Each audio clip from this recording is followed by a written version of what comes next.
Okay, so ang topic natin for this video will be intangible assets, investment property at saka biological assets. Okay, so intangible assets, we will study the recognition, amortization, and accounting for research and development as well. For investment property, recognition and measurement of an investment property, what is the fair value of an investment, and for biological assets naman or agriculture, we will study the measurement and recognition, what are animals and plant bearers, and other animal related and recreational activities. So let's start with intangible assets. So when we say intangible asset, it is simply defined as an identifiable non-monetary asset without physical substance. It is under your non-current assets because it is not part of the definition ng current assets. Okay. So anong pagkakaiba naman nito sa property, plant, and equipment and the rest of your non-current asset? Your property, plant, and equipment has physical substance while for intangible assets, it has none. Okay? So, example ng mga intangible assets are your patents, your trademark, your licenses, your softwares. These do not have physical substances. Okay. So there are three essential criteria in order for an asset to qualify as an intangible asset. We have identifiability, control, and future economic activities. So when can you say that an intangible asset is considered as identifiable? Okay. So an intangible asset can be considered as identifiable if it is considered as separable. Okay? Separable in a sense na pwede mo siyang ibenta at hindi siya naka-attach doon sa existence ng isang entity. Pwede mo siyang i-dispose of. Okay? So, what are considered unidentifiable intangible assets? Those that cannot be sold, transferred, licensed, rented are considered as unidentifiable intangible assets. Recognition and measurement of internally generated intangible asset. So when we say internally generated intangible asset, it's from the efforts of the company na nabuo yung intangible asset. Because as we have mentioned earlier, intangible asset can be sold. So ibig sabihin, pwede mo din siyang bilhin. So you can obtain an intangible asset by purchase. For this one, ang pinag-uusapan naman natin is yung galing mismo sa company, internally generated intangible asset. So initial measurement, PAS 38 provides that an intangible asset shall be measured initially at cost. So ano ba yung at cost? Ibig sabihin, ano ba yung nagastos natin in order to make that asset feasible to provide future economic benefits. So usually ang cost po ng intangible asset is comprised of your purchase price, import duties, and non-refundable purchase taxes and other directly attributable costs that are needed in order to prepare the asset for its intended use. Okay. Okay. Mhm. Okay. Directly attributable cost also includes the cost of materials and services used or consumed in generating the intangible asset, the cost of employee benefits to form the intangible asset, and the fee to register it. Okay. Next. Okay. So PAS 38, it provides that internally generated goodwill shall not be recognized an asset. But can a goodwill still be classified as an intangible asset? The answer is yes. Okay. Pwede ka makakuha ng goodwill if you are purchasing a business. Okay. Yung business na yon ikaw ang bumibili. And mas mataas yung purchase price mo compared doon sa value ng assets compared dun sa value ng company na binibili mo, the difference will be considered as goodwill. Ikaw as a purchaser, you will record the goodwill. Pero ang sinasabi dito sa PAS 38, yung internally generated goodwill. Pag sinabi mo kasing internally generated goodwill, it means na ikaw yung nagde-decide kung ano ba yung goodwill na kailangan mong ilagay sa books mo from your own company. Okay? Next. So, subsequent recognition or subsequent measurement and recognition. So, like your property, plant, and equipment, since intangible asset is also considered as part of your non-current asset, you can use either the cost model or the fair value model. Pag cost model, kung sa property, plant, and equipment, we use cost less accumulated depreciation. Dito naman sa intangible asset, we use cost less amortization or accumulated amortization.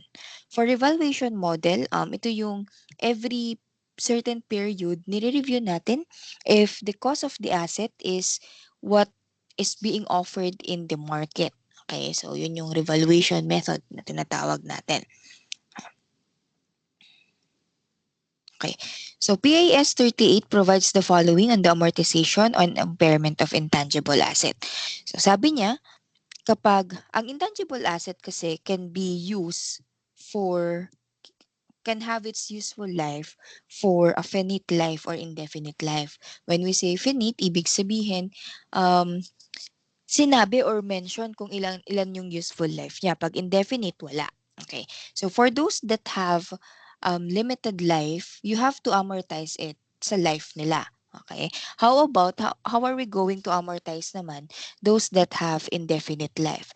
So kapag walang useful life or wala or considered as definite yung life ng indefinite rather yung life ng isang intangible asset, a recognition will be using um we always subject the asset for impairment on an annual basis or yearly. When you say impairment, tinitest mo kung yan pa ba yung true value ng asset na meron ka. Okay? Research and development cost. So when we say research and development cost, ang treatment po nito sa financial statements, ito tatandaan ninyo ha, ang research and development, ang treatment niyan is considered as an expense. Okay. Paano ba natin masasabi na ang isang gastos or ang isang expense will be considered as intangible asset or research and development. The clue is lahat po ng gastos or investments natin, cash outlay natin prior to the registration ng intangible asset, lahat po yun expense outright. Bakit? Kasi ang recognition ng intangible asset natin is dapat merong future economic benefit. Ang nagkakaroon lang tayo ng future economic benefit after the recognition ng asset or registration ng asset or prior ng registration natin, hindi pa yan sure na magpo-produce yan ng economic benefit.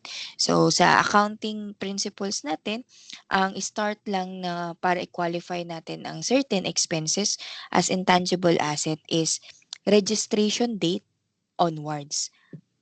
Yung before na nagastos mo such as research and development, those are considered as expense outright. Okay? Ano pa ba?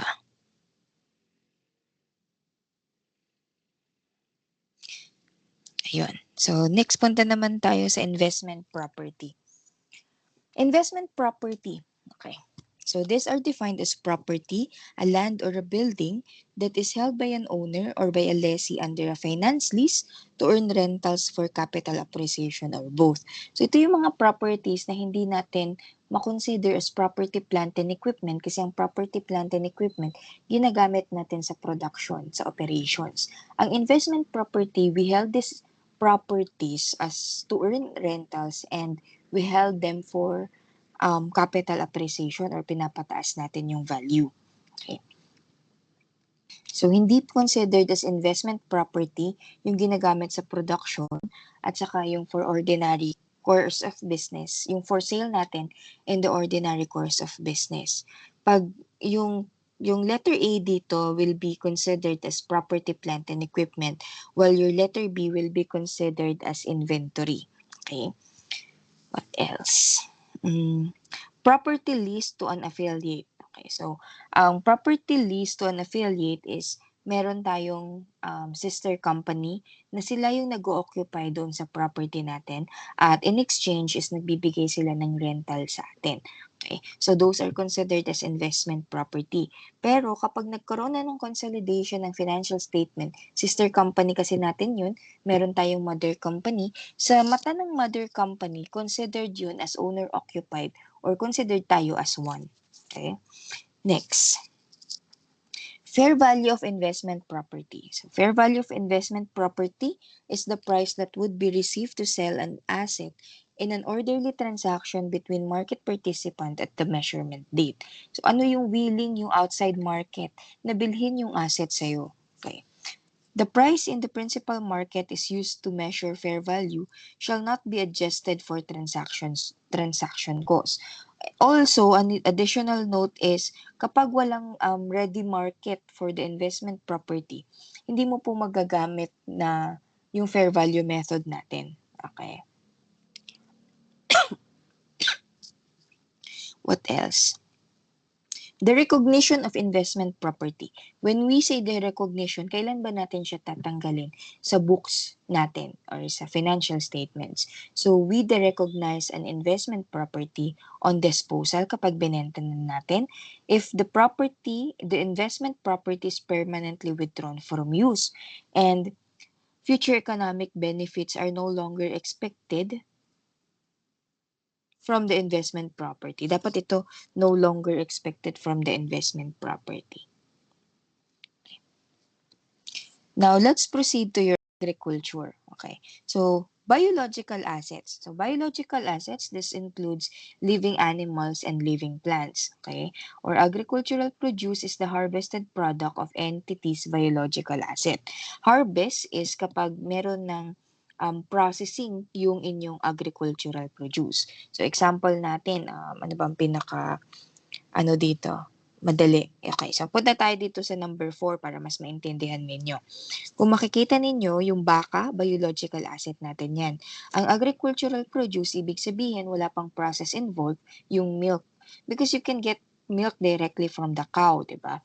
While your cheese is after processing the milk that you got from the cow, you will create cheese. Okay? So yung cheese na yung considered natin as harvest, yung milk yung produce natin and our biological asset will be your cow.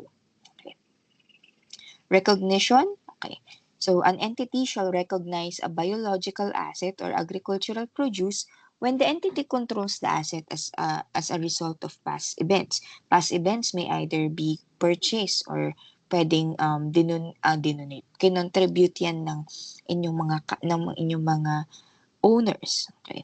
It is probable that future economic benefits associated with the asset will flow to the entity, and letter C, the fair value of cost of the asset can be measured reliably. Okay. So measurement, a biological asset shall be measured on initial recognition and at the end of each reporting period at fair value less cost of disposal.